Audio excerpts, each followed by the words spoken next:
And good morning, everyone. On this September 4th, 2018, I'm Roy Potter. Welcome to the Potter Expositor. I hope you all had a good Labor Day weekend. I had a rather good one, actually, myself. Went to a couple of concerts, one of which was I posted up on my YouTube channel here. You can see Restless Heart played on Saturday night, and I went and listened to them.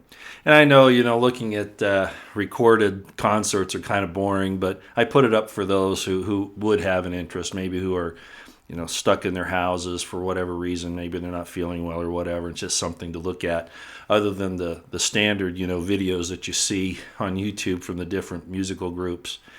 Anyway, it was kind of fun. I really enjoyed that, and so that was pretty much my weekend, was doing that, and of course cookouts and being with family and that type of thing. So I hope you enjoyed yourselves as well. I thought I'd open up with this because it really bugs me. I'm kind of out away from things, but there are these little, I'm going to call them rice cars. Do you know what I'm talking about? They're little Hondas, usually old ones. Toyotas, even the older Datsuns, Nissans, and various others that, they make this really, really loud buzzing noise, as they drive past. And it's louder than a race car almost. And it's one of those things that really grates on me. These little rice cars, they wind them up, and they're trying to make a car with no power and no sexiness sound like a Maserati, and really all it is a nuisance. Anyway, I had to open up with that this morning because they're just proliferating everywhere. And they have been for a number of years, but when you're in a quiet spot and you hear one go by and you realize that that's what's going on in traffic all around the country, you wonder why those things are even legal. Because they are a nuisance. They're an absolute nuisance. Yeah, some motorcycles are too, or cars, but some motorcycles, they allow those to be too loud sometimes. And there are all kinds of reasons why, but I don't like those either. But those little rice cars, they really get on my nerves. Okay. Wow, I wasn't sure that this was even going to be a day that I wanted to do a broadcast. I talk about that a lot. Last night I was sitting there thinking I knew a couple things I wanted to get to.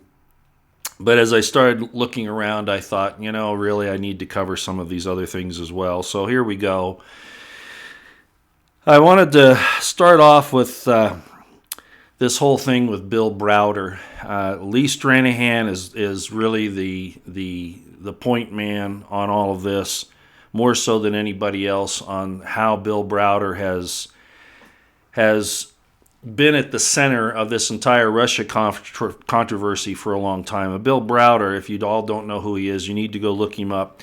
And the deep state, and of course the CIA, because they control the mainstream media, try to keep information on Bill Browder from being too available on the internet. They just shut down a book called The Grand Deception by Alice Kramer that talks about it, and they also shut down a movie which I think Lee Stranahan had a part in making.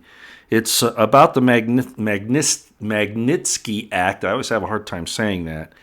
And it's called Magnitsky Act Behind the Scenes. And all of this is about Bill Browder and how he gets so much credit in the mainstream media and even in our government when this guy is a fugitive from the Russian law enforcement for his stealing Russian money.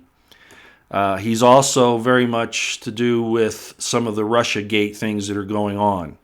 Bill Browder's dirty, 100%, and I would advise you to go look him up. You're not going to find much. Lee Stranahan is the best source. He's really the front runner on this, and he's been complaining. Why is it that none of the free speech folks out there are telling this story? Because it actually is causing some of our free speech problems here, especially when this thing about Bill Browder gets shut down.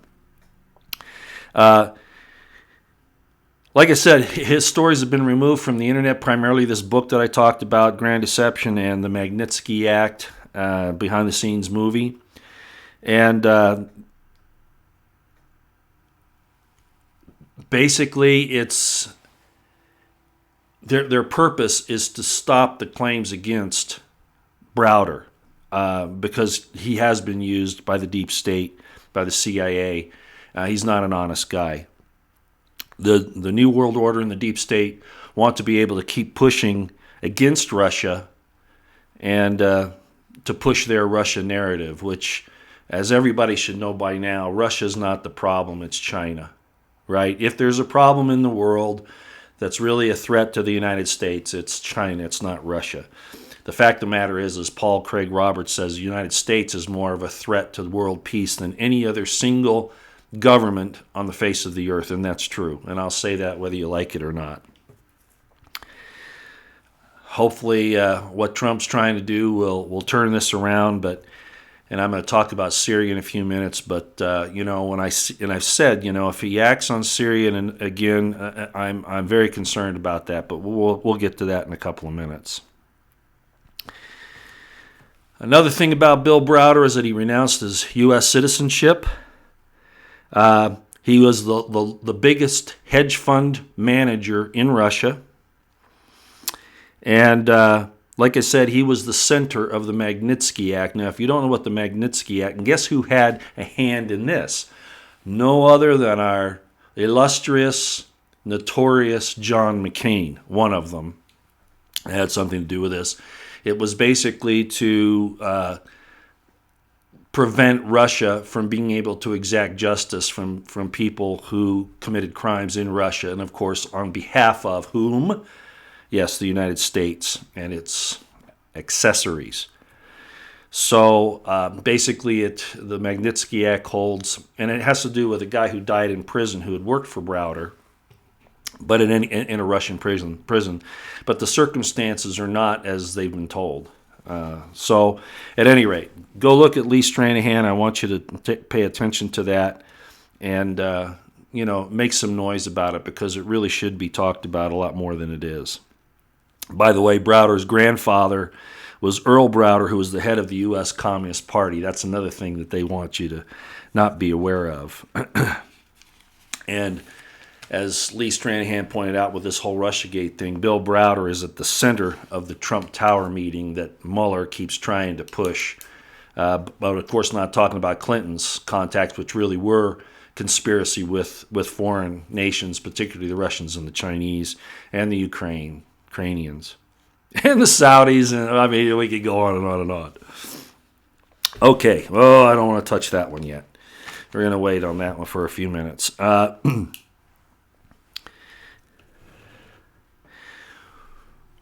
really getting tired of hearing that Jeff Sessions can't be fired right away. And I know all the political reasons for it, et cetera, et cetera. I'm not certain why Trump, I guess it's because he doesn't want that to become the talking point in the media right now. But they're making it the talking point anyway. Yeah, it probably increased quite a bit. Why do that? Jeff Sessions is really hurting everything. Now, I realize that there are bad Republicans. There are Republicans tainted with corruption and also those who are deep into it.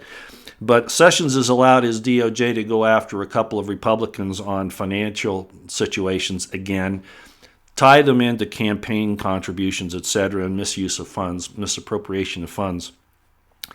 But we don't see anything. And I hate these times when we got to say, oh, but look at them, they're doing it, that kind of a thing. Pointing the fingers, why are you picking on me? Why aren't you doing it at them? But there really is something about this, because we're not seeing justice done across the board. And I know you all know that for the most part, but this is really troubling, and it seems like Trump is powerless to do anything about it, and nobody else will. We're going to talk about some other people here in a few minutes that have helped. One is John Robertson. I mentioned him the other day. He's an FBI agent that became a whistleblower on a lot of this corruption at the top of the DOJ and the FBI. And of course, you don't hear much about him. And I'm just going to mention his name in passing for a number of reasons. But there are some good ones out there, but of course they get retaliated against, right away. And there doesn't seem anybody in the government, not even the President of the United States, that can protect these people. What the hell is going on? So Jeff Sessions, Mueller, Rosenstein, and all that, in your face, we can do what we want. You can't do anything to stop us, and we'll just destroy the United States, and so what? It's like they're just pushing it at us. And who's holding them accountable? I heard Judge Jeanine Pirro last night go after, well, it wasn't last night, it was a few days ago, it's on the internet, really go after Jeff Sessions. Why aren't we hearing this from other people? I do know that, Lindsey Graham and Grassley have come out and said that Trump should go ahead and fire Sessions. But this is, this is a clear and present danger to our constitutional republic. We no longer have the rule of law. They always spout, I'm gonna defend the rule of law. No, they're defending the rule of tyranny because they don't follow the law. End of story. Prima facie. Manifestly so. So I'm wondering, it's got to be because of the midterms. He doesn't want it to become a talking point, but they're going to do something else to change it anyway. Sessions has already taken out, it looks like, 2 Republicans who are up for re-election on this stuff. And I'm not saying that they aren't dirty. I don't know. All I know is that the real sedition and treason and all of those really bad things are on, not just the Democratic side. There are Republicans that are doing that, but they're not going after that. They're trying to influence the election, not take out the bad guys. And that's the problem. And it's been the situation all along. This whole thing with the Mueller investigation, that's what it's all been about anyway. So I'm just stating the obvious and asking, why isn't there anybody in the government who can do something about this? Can't President Trump get a special task force put together? Yes, he could. But I guess people don't want their homes bombed, their families in danger. We're going to talk more about courage and cowardice here in a few minutes. We also now know, of course, that the breach in the Clinton security apparatus, the server and all this other stuff, may have had a part in the deaths of many, many CIA operatives in China when China got this information, whether it was through a pay-for-play situation or whether they actually hacked the computer. There are arguments on either side. It doesn't matter. The bottom line is the Clinton server was not secure, which is a crime, and she should go to prison for it, maybe executed for it, for causing the deaths of those CIA agents. And yes, I will call for it. That's another thing. That this stuff just keeps going down the line. Nobody goes after these really serious crimes that have hurt the safety and security of the United States and the American people. Clinton's a criminal, a traitor, a war criminal. And I don't want to hear any excuses about not being able to go after her. I don't want to hear that. And I think most of us feel the same way. This is way, way beyond the pale. Okay, I wanted to bring up the Syria thing. I've said I'm keeping a watchful eye on this, and I don't like what I'm hearing from Trump. I'll be honest. Like I say, there are some things that Trump does that aggravates me. Now, he's on a tricky tightrope here, and I understand that. But he was the one that said in his campaign that he was going to destroy ISIS, Al-Qaeda, right? The United States government didn't want to do it. The deep state, the CIA, they've done everything, including what's going on in Syria, to protect Al-Qaeda and ISIS. They want to divide up Syria just like they divided, well, they haven't divided up Libya yet, but they're getting to that. The point is that if Trump was truly stating that he's out to get Al-Qaeda and ISIS, what's this stuff about getting upset at Russia and Syria for going after the terrorists, Al-Qaeda and ISIS? Now, I understand that there are millions of people in Idlib. I understand that. And this entire war has been a tragedy from the beginning. But who started it, ladies and gentlemen? Who was behind it? Us, the U.S., our CIA, our intelligence community. They're the ones that started that, and I beg Trump to go after the problem, the root of the problem, which is Washington, D.C., the CIA, the intelligence community, New York, London, possibly the Vatican. We could pull China in on here too, but that's kind of a different situation there. The problem, these things are arising out of D.C., just to put it all in a nutshell. And yet we want to blame the people in Syria. No, there are lots of regimes that are tough around the world, but at least Assad was trying to, be a secular leader. He went against the whole thing that started this was Assad saying he changed the rule that the leader of the country had to be Muslim. And he said, no, we're gonna have a secular leader. We're not gonna go that way. Thank God. And yet here we are. The Russians and the Syrians have the Al Qaeda and ISIS cornered, and all of a sudden Trump's got a moral problem. Droning people all over the world, killing kids in Yemen on school buses. I know we didn't do that, but it was our weapons that did it from the sale of the Saudis. I realize these things are tricky political situations, but I don't like it when we're not consistent. Are you going after ISIS and Al-Qaeda, President Trump, or are you not? I don't want to see all those people hurt in Idlib. Absolutely not. But don't call into question Syria and Russia's resolve to get rid of the terrorists. It's a little late. It's sort of like, we caused the Vietnam War. Remember, President Trump? The Gulf of Tonkin resolution, which was all made up. And look what we did to Vietnam, which I'm going to talk about here in a few minutes. Tying it into McCain. Stain McCain. Well, you did the same thing. Our government did the same thing in Syria pretty much. I mean, there are obviously differences, but that's what's going on there. And you're going to hold them accountable? Hell, we bombed the hell out of Vietnamese. Killed millions of them for what?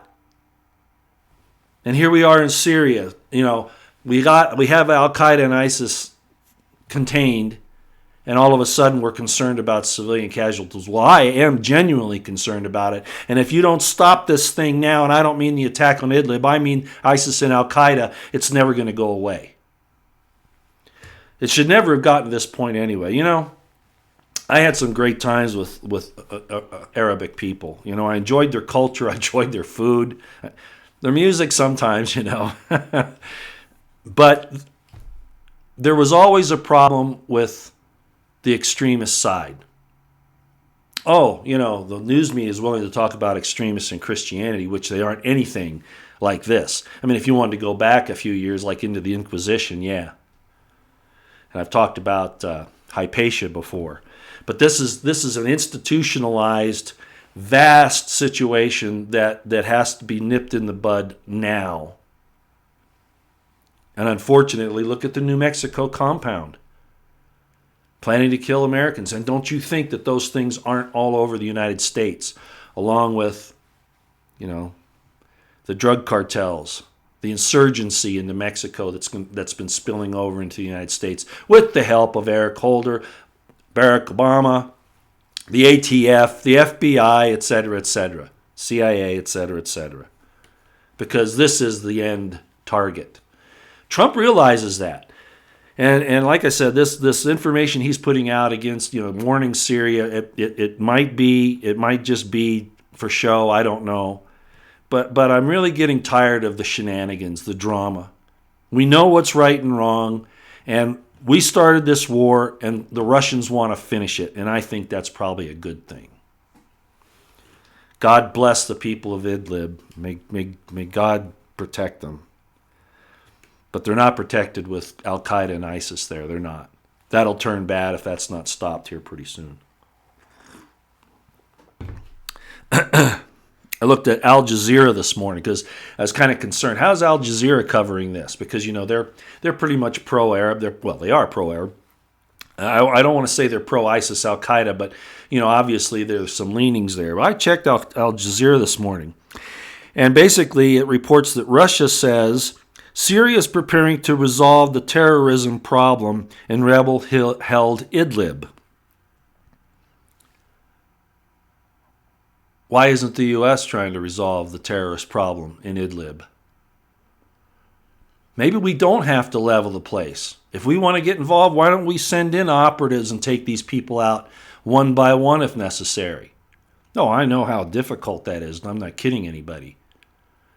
But we're not helping to resolve the situation. We're encouraging it because parts of our government and British, etc., Saudi Arabia, are still trying to control Syria for their own purposes. They want to carve it up like they did the Middle East back in the 40s.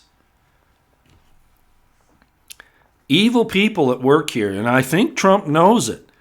And I hope that he does the right thing, and I'm praying, I do every day, right? When I do these transmissions and other times, that he has the spirit of discernment, he does the right thing, has the courage to do that. I don't know. Jeff Sessions is still working. And that's hurting a lot of innocent people, what Jeff Sessions is covering up. So I don't know.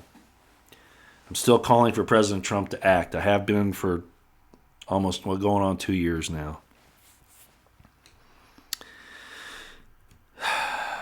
Al Jazeera is reporting more fully on what's happening in Syria than the U.S. is. The U.S. media, of course, is the CIA, so it's all whitewashed and, incorrect and misleading.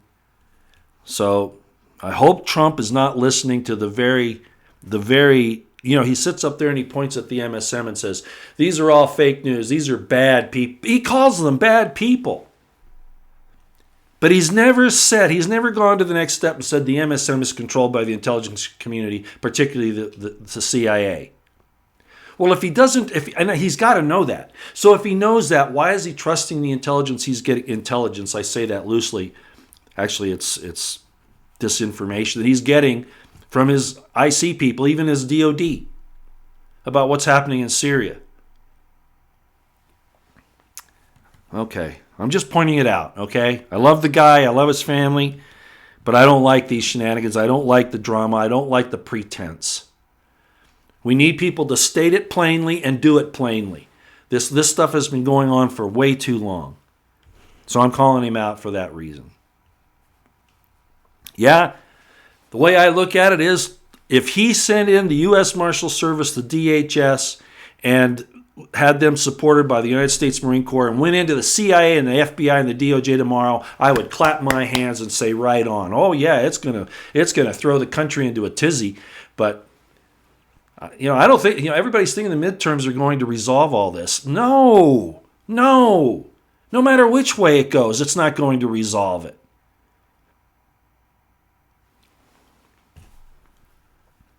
Okay.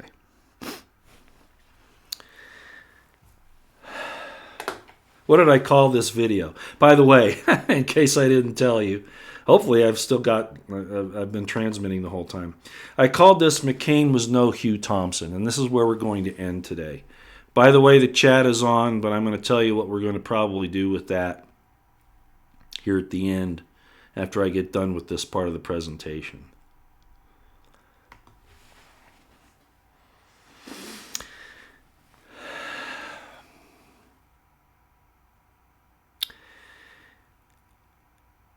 The McCain funeral was a disgusting display of deep state propaganda from start to finish. I'm not going to speak nicely of McCain. He's been my nemesis for many, many years because I know too much about him, as most of you should and probably do. So I'm going to start off like this. No, McCain did not deserve any honor.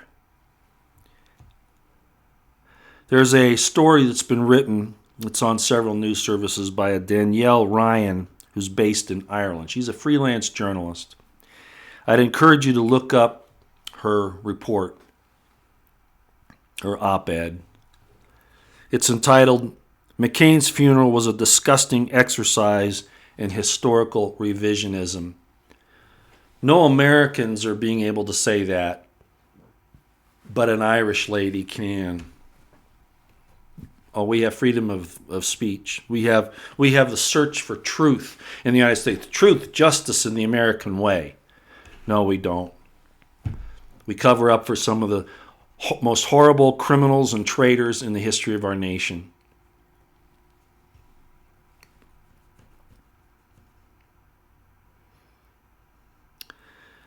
So this McCain funeral was a batch of lies, misinformation, claiming somebody's a hero when they were anything but. And it was a bashing Trump fest. So don't sit here and tell me, Meghan, McCain, and all you other people, that it's unjust to talk badly about John McCain. You opened up the window by talking badly about the President of the United States. You could have given McCain your long, lies of eulogy without attacking the president. But that's what you were really about, and I have no respect for you, Meghan. You were not in grief. You were in revenge mode because your pocketbook is threatened. I have no respect for you whatsoever. You've proven your colors. Your grief, yeah, but how real is it when you allowed this man to do what he did? No, I'm not. You didn't have any control over him, but I wonder if you ever sat there one day and said, Dad, you really shouldn't be doing these things. I'll bet you never did. And if you did, you never stuck to your guns.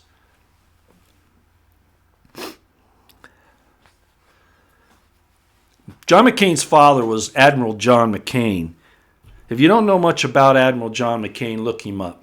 He was the guy who helped cover up the USS Liberty disaster where Israel attacked the USS Liberty in the Mediterranean. Look it up. That's the kind of family we're talking about. Now, I realize that Lyndon Johnson had a lot to do with that. I know that. But the fact of the matter is, Admiral John McCain's father, carried it out. He did a lot of other screwy stuff, too.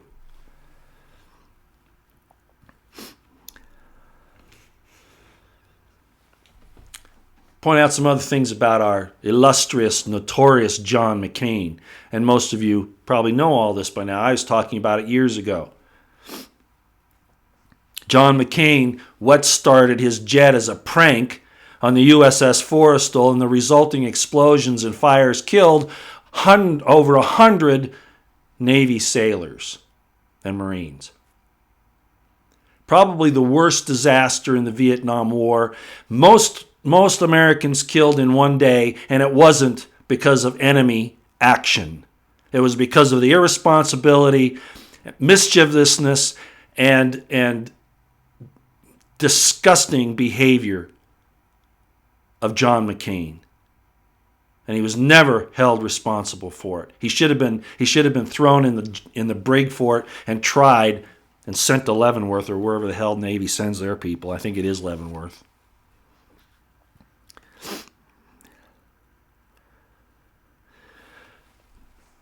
After he got back, his wife was in a very, he became a POW. Again, I don't really care what anybody says. All right. No, I don't consider him a hero for being a POW. It's too bad they didn't keep him for the rest of his life. Because he covered up. There were efforts to recover our POWs from Vietnam, and McCain stopped it. Right?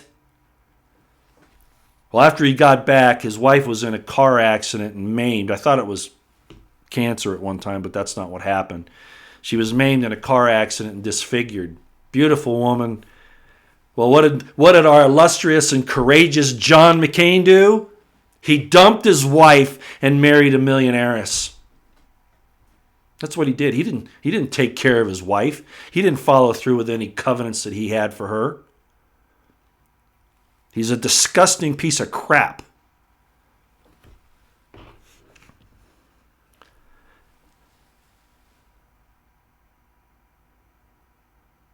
I could go through a whole lot of things that McCain did, but let's, I guess I can't beat a dead horse, but I will mention a few other things.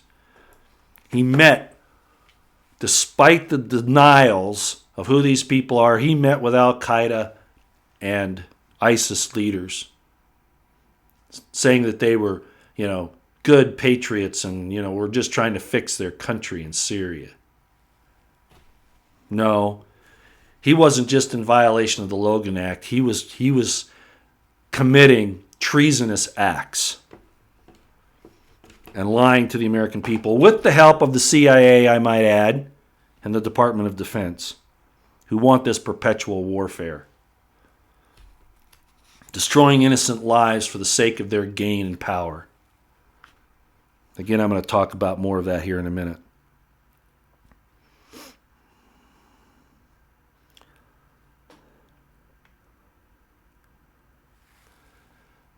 And now we also know that McCain was in the thick of trying to unseat a duly elected president of the United States in a coup d'etat. Oh, this was a really great man, honorable man, patriotic American. I call BS. McCain was no honorable man, no statesman, and I think hardly a human being. Juxtaposed to Senator, and I use that term loosely, almost in disgust, John McCain. Let's talk about the legacy of a soldier who exemplified true heroism, patriotism,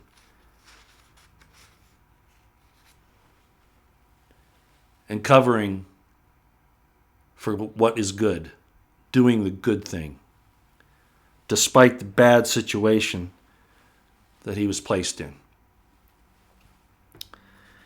At the time of the My Lai massacre in March 1968, there was an Army warrant officer helicopter pilot by the name of Hugh Thompson. Yes, he was there serving his country, but he was a human being with morals and a sense of right and wrong and the willingness, the courage to act despite the danger he might put himself in, personally, professionally, etc. And I owe this information. I knew about Hugh Thompson before, but I got this the other day in an email, and I just want to thank the person that sent it to me. They're probably listening to me now, so I won't mention your name, but I appreciate you sending me this because this was heart-wrenching. When I saw what they did for McCain, and I compared it to what they did to Hugh Thompson. Hugh Thompson was flying his helicopter supporting the mission there around My Lai, and noticed that there were hundreds of dead women, men, children, and babies, obviously not combatants at all. And then he realized that the American soldiers were committing the massacre under Lieutenant Calley, if you remember this.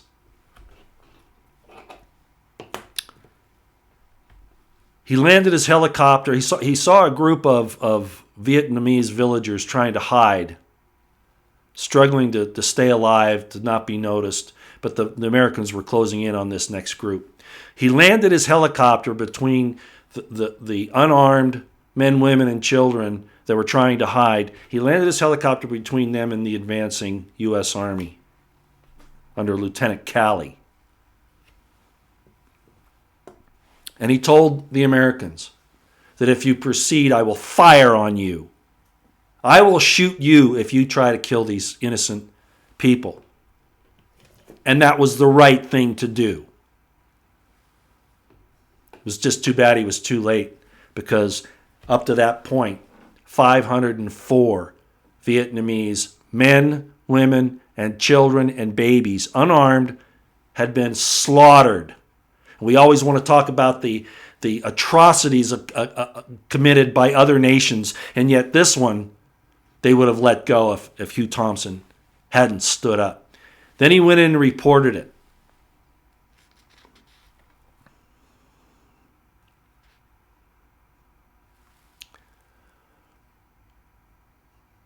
Seymour Hersh got involved. He reported on it, talked about it. But Hugh Thompson was vilified. He stayed in the Army, which was kind of surprising. I guess they couldn't take too much action against him, but they do it subtly.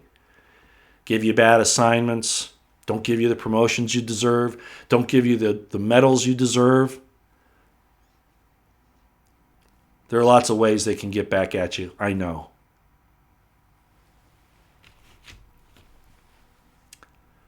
So he went many years without being recognized for the heroic, courageous, moral, godly thing that he did. In the midst of a horrible situation, he stood up alone. Oh, his 2 crew members as well were with him on this. They agreed. As far as I can tell, they were with him the whole way. But he took the lead. He was the emergent leader in this. Hugh Thompson was finally recognized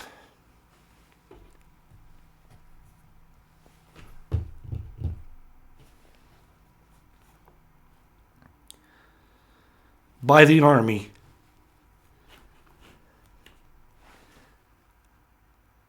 many years later, when it became politically expedient to admit, because McNamara had already said the whole thing was a farce.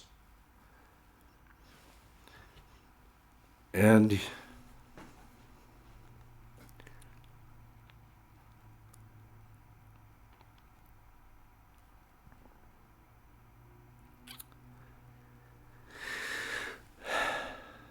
see if I can get a grip here. He received the Army's highest award, the Soldier's Medal, for valor not in contact with the enemy.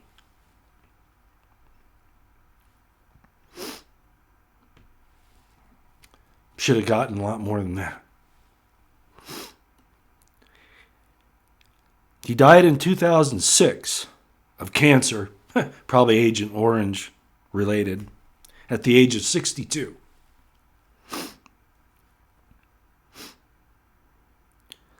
His passing went almost completely unnoticed. His heroism, file 13, and instead, laudits and praises go to a traitor and a criminal like John McCain.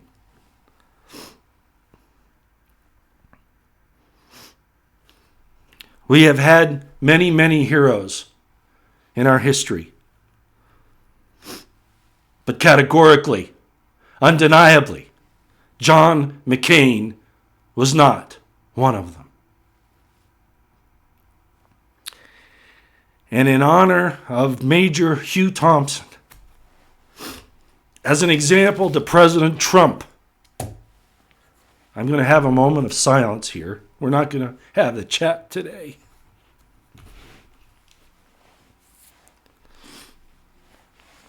Moment of silence.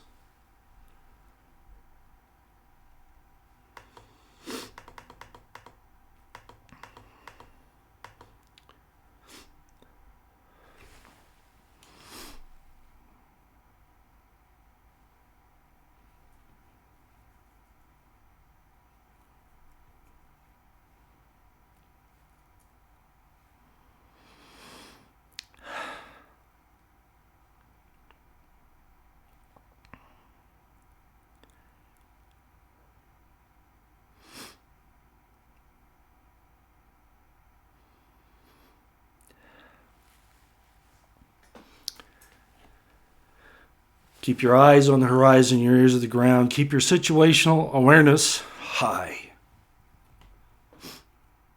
There are people that want to destroy what's good in the world. We can't go along with it. Prep, pray, stay out of the way. When I say stay out of the way, I don't mean don't take action. I mean just don't get involved in thinking that you're going to take down the government. That's not going to happen. Or get involved in a street fight with Antifa. It's not worth it. God bless you. God bless yours.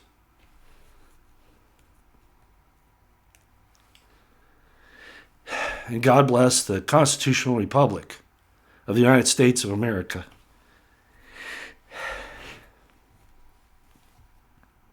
And the Second American Revolution. And may God bless President Donald Trump in all of his righteous endeavors, giving him the spirit of discernment that will distill upon him as the dews from heaven. But as I've said, we need a downpour at this point, that he will have the courage to do the right thing. Out here till next time.